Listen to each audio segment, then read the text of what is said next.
Hi, welcome again to the Mangoes Mapping YouTube channel. Today we're going to explain how RTK GNSS receivers are helpful for you on the job site. You've got to excuse the weather. We've got the tail end of Tropical Cyclone Myla delivering us a little bit of wind and rain today, but we'll do our best to communicate this information to you regardless of the climatic conditions.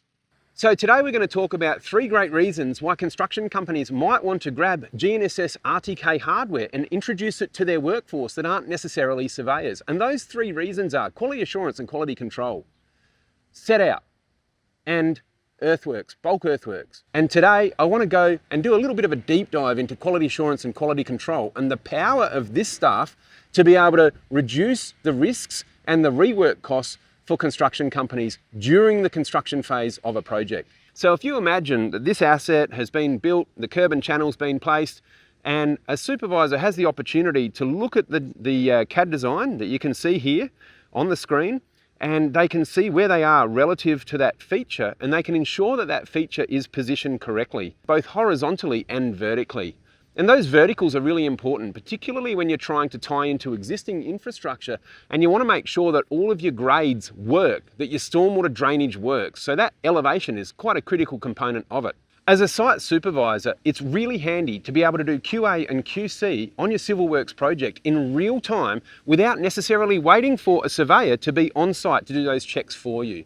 There's a lot of benefits in doing that during the construction phase so that any issues in terms of asset alignment can be picked up during the construction phase of the asset and not involving huge amounts of rework afterwards.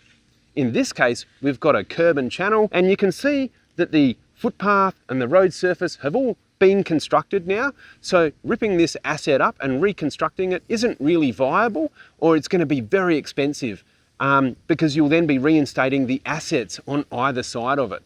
But just over here, we've got a curb that hasn't yet had all of the infill around it, and it's a great opportunity to be able to improve the alignment of that asset in the project at this point before there's all that expensive rework that's required. I hope this explanation of how this real-time QA/QC and the simplicity of which that can occur for a site supervisor has been helpful for you. If you'd like to know more, please feel free to get in touch with Mangoes Mapping or leave a comment below. We hope you've found this video helpful, and we look forward to seeing you next time. Thanks very much. See you later.